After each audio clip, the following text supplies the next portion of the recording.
एक प्रभावी माध्यम म्हणजे पोवाडा.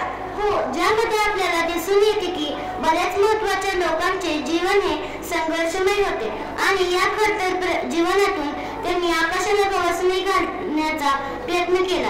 त्यापैकी एक आहेत अण्णाभाऊ साठे. अरे, तुला माहित आहे का, अण्णाभाऊ साठे यांना लोकशाहीर का म्हणतात? कारण ते श्रमिक वर्गाचे आवाज होते. गरिबीत जन्मूनही त्यांनी आपल्या साहित्याने आणि समाज सुधारणांच्या कार्याने लोकांना प्रेरित केले. खरंच की त्यांची लेखणी खूपच छान होती. अगदी खरं, अण्णाभाऊ साठे म्हणायचे, लेखनी हीच माझे शस्त्र आहे. त्यांनी दाखवून दिले की ज्ञान आणि शिक्षण याचं जोरावर अन्यायाविरुद्ध लढा देता येतो. हो की त्यांनी फकीरा सारख्या कादंबरीतून शिकवले की संकटे कितीही असो त्यावर मात करता येतो. हो ना, म्हणूनच त्यांनी लोकांना शिकण्याचा आग्रह केला. कायम त्यांनी आकाशी झेप घेतली. त्यांच्या लेखणीने त्यांचे जीवन आपल्याला शिकवते की आपण कुठून आलोय यापेक्षा आपण शिक्षणाच्या जोरावर कुठे पोहोचतोय हे महत्त्वाचे आहे. चला तर मग बघूया. सादर करत आहेत ज्युनियर KG चे विद्यार्थी अण्णाभाऊ साठे पोवाडा.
संयुक्त राष्ट्र झालं थोर